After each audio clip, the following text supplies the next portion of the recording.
Ça tourne. Bonjour, je voulais vous lire un petit texte que je viens de découvrir au sujet de l'Aquarius parce que j'entends beaucoup de choses, je lis beaucoup de choses et rien de ce que je lis ou de ce que j'entends ne me satisfait. Je vois qu'on ne parle pas du tout de la responsabilité des multinationales, par exemple. Je me dis que les gens de l'Aquarius, ils devraient être accueillis au siège social de Nestlé, à Vevey par exemple, qui prend leur cacao. Ils devraient être accueillis au centre de Areva, puisque nous prenons leur uranium pour notre électricité. Donc tous ces migrants qui arrivent ne sont pas des migrants autres que économiques. Ils sont tous victimes de la guerre économique et de la guerre du changement climatique, puisqu'on coupe les arbres dans tous ces pays pour extraire les ressources naturelles. Et il se trouve que le texte qui m'a paru le plus pertinent au sujet des migrants est un texte qui date de 2008. Ça s'appelle « Les guerres du climat » et qui décrit absolument parfaitement ce qui se passe en ce moment. Donc voilà, je vais vous lire un petit extrait.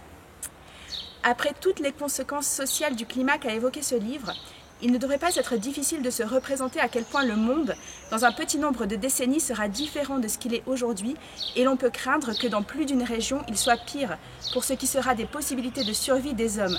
La question qui s'impose donc à la fin d'un tel livre est « Que peut-on faire pour que son auteur n'ait pas raison ?»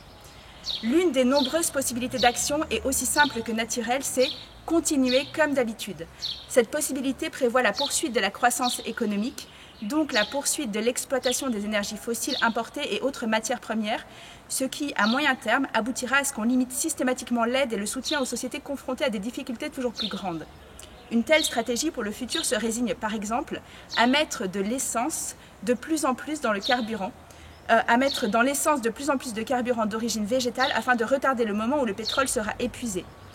Elle implique que des forêts pluviales soient abattues pour faire place à des champs d'oléagineux. C'est déjà le cas dans beaucoup de pays d'Amérique du Sud et d'Asie, et cela va souvent de pair avec la captation violente des terres et avec l'expulsion de la population autochtone. Continuer comme d'habitude suppose également une politique économique et extérieure impliquant de conclure, pour assurer son ravitaillement à moyen terme, des accords et des traités avec des États qui ne respectent ni les droits de l'homme, ni les standards de protection de l'environnement. Et il faudra encore se résoudre à ce que les moyens humanitaires d'intervention dans les crises soient plus limités qu'aujourd'hui, parce qu'on verra augmenter le nombre des conflits et le nombre de réfugiés, en même temps que les ressources diminueront.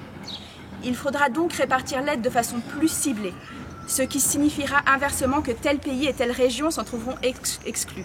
Ce ne sont pas des choses qui se passent à l'avant-scène, elles font partie de l'ensemble de l'arrière-plan. Et les mesures négatives de cette espèce n'ont rien qui puisse faire scandale ni poser de problème à l'action politique. Une telle stratégie peut donc être considérée comme rationnelle jusqu'à ce que les conséquences du changement climatique dues à l'augmentation des émissions touchent durement les pays qui étaient d'abord peu concernés. Qu'il s'agisse des conséquences écologiques au sens strict ou des contre-coups économiques dus aux guerres et aux conflits dans d'autres parties du monde, au terrorisme ou à la pression migratoire accrue, ou encore des conflits résultant au sein même des sociétés du fait que les générations futures se verront refuser les chances offertes aux générations pourtant responsables. Cela peut encore aller bien pendant quelques dizaines d'années, et pour les gens d'âge moyen qui vivent aujourd'hui et qui constituent d'ailleurs le noyau dur des élites dirigeantes, cette stratégie consistant à continuer comme d'habitude peut passer pour la stratégie la plus rationnelle. Elle semble de surcroît élégante parce qu'elle ne pose pas de problèmes moraux. Car avec l'État national, on n'a pas affaire à un acteur individuel, mais à un acteur représentatif. N'importe quel État peut agir comme un salaud sans que cela n'entame en rien son pouvoir de négociation dans le contexte international.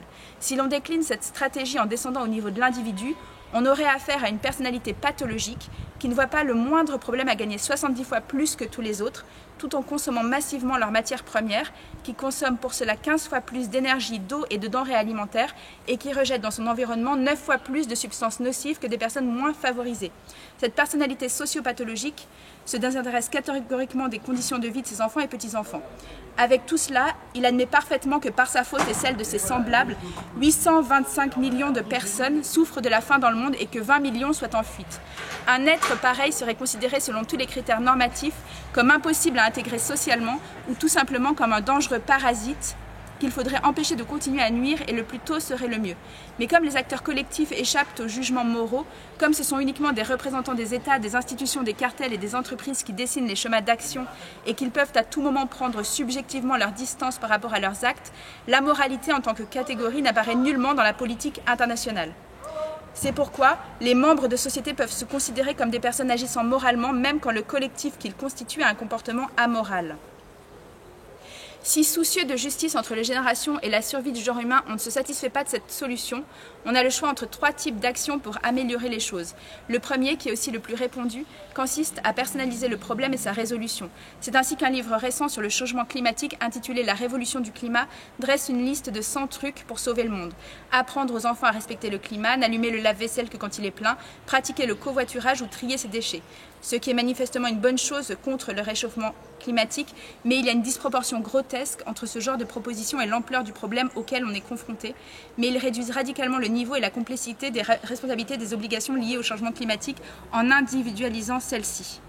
L'idée fausse, selon laquelle les changements sociaux commencent dans les petites choses, devient une idéologie lorsqu'elle exemple d'obligations les acteurs corporatifs et politiques, et elle devient irresponsable lorsqu'elle prétend qu'on peut s'attaquer aux problèmes par des changements de comportement.